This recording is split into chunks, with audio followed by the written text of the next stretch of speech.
Assalamualaikum warahmatullahi wabarakatuh. Waalaikumsalam warahmatullahi wabarakatuh. Saya sebuah kehormatan bisa ketemu sama Kiai pada malam ini. Ya. Sebenarnya saya baru kenal Kiai itu 3 minggu yang lalu lewat YouTube.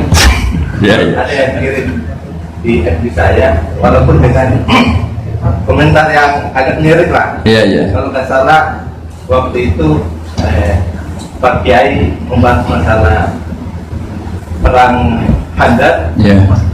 yang mengatakan bahwa Nabi itu waktu itu santai saja, tidak tahu apa-apa, tapi ada Salman yang menyampaikan ini. Terus komentarnya netizen anak.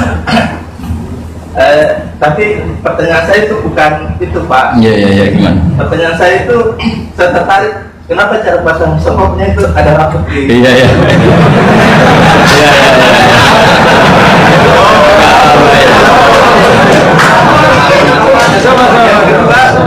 Yang kedua, sebenarnya hal umum. Saya bukan ahli Al-Quran, tapi ada ayat yang mengatakan bahwa sampaikanlah dari aku, meskipun satu ayat itu walaupun itu cuma satu ayat dari aku, balighu anni walau ayat. Yang itu menurut saya menjadi dengan dunia medsos saat ini, orang yang betul-betul mungkin bukan cuma sekedar satu ayat, cuma satu kata, itu di broadcast yang mungkin memacu perdebatan. Makanya ini begini, namanya siapa? Sulaiman. Begini aja, ini saja, tapi ini ringan, sama relax saja, santai. Jadi memang tradisi ulama sama masyarakat itu beda. Jadi kalau Nabi dikatakan tidak tahu dalam konteks tertentu itu malah madh itu memuji. Karena tadi syaratnya Nabi harus ummi itu kan keibu-ibuan. Jadi kalau Nabi tahu itu nanti seakan-akan dia itu dikawal oleh ilmunya, padahal Nabi itu dikawal oleh nubuwah. Ini bedanya Nabi sama Anda. Jadi Nabi di Quran itu biasa ada kata makun tatadri mal kitabu walal iman. Terjemahnya kan kamu tidak tahu. Kanjeng Nabi biasa didhawuhi Allah makun tatadri mal kitabu walal iman. Kamu itu tidak tahu apa itu kitab. Tapi itu sifat madh. Sifat apa? Madh itu memuji. Kenapa itu jadi pujian? Karena Nabi kalau sudah tahu urusan sesuatu nanti jadi ilmu tandingan menandingi wahyu. Lah mungkin netizen nyuwun sewu, bukannya ngeritik, bukannya apa, mungkin nggak paham tradisi ulama itu. Jadi kalau ulama bilang Nabi itu tidak tahu, itu bukan sifat dzam tapi sifat madh, memuji. Di Quran banyak kalimat makun tatadri mal kitabu walal iman. Makanya Nabi ketika disuruh baca Iqra ya Muhammad, jawabannya gimana? Saya tidak bisa baca. Tapi bukan sifat buruk, justru bagus. Kalau Nabi bisa baca, ilmunya nanti dikira beliau belajar dari buku-buku, dan itu dia jadi Nabi. Wah, itu memang bacanya banyak. Clear ya ini ya, supaya nggak salah paham. Jadi dikatakan tidak tahu kalau Nabi itu bagus, madh. Nggak bisa baca juga madh, sifat pujian. Kalau kamu tidak bisa baca, buruk sekali. Itu jelas. Ya kan, tahu semua kan, ketika Nabi disuruh baca bilang apa? Saya tidak bisa baca, tapi itu bagus. Karena semuanya biar karena wah. Ya, soal gaya peci saya ini Islam khas ya, khas ini.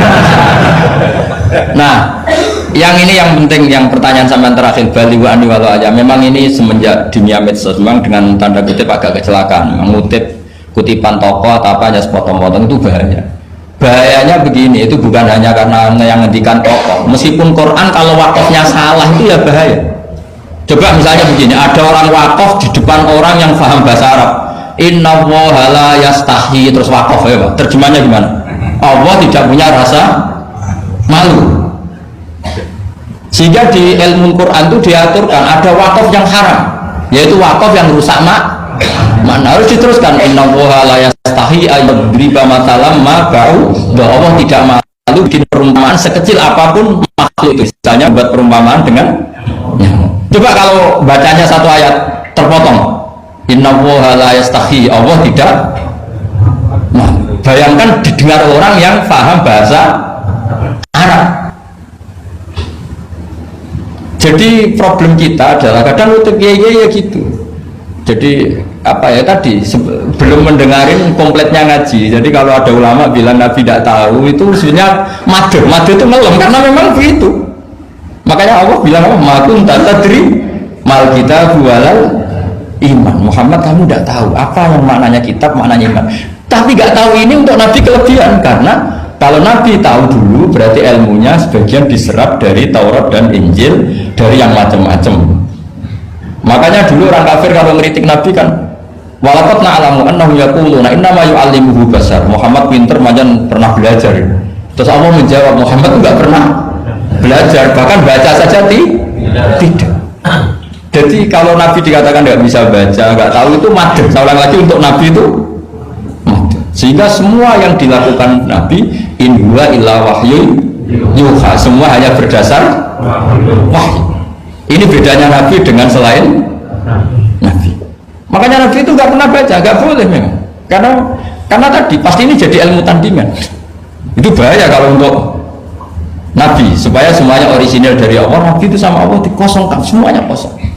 Terus semuanya dari ilmu yang diwahyukan oleh Allah Subhanahu wa Ta'ala, jelasnya. Jadi baliwani walau ayat itu saya mohon maksudnya itu ayat itu bukan ayat satu Quran potongan, enggak. Ayat yang muhkamah, yang utuh. Tapi kalau satu potongan ya enggak boleh. Tadi misalnya dipotong apa inna woha lahir tadi kan kayak. Makanya di bab ilmu tajwid kan diterangkan wa ba'da tajwidi kalil hurufi la budda min ma'rifatil wuqufi. Setelah kamu tahu tajwid ikhfa idzar idgham, kamu harus mengenal ilmu waqaf. Karena sekali salah waqaf itu fa. Ya gitu Mas Leman ya. Assalamualaikum warahmatullahi wabarakatuh.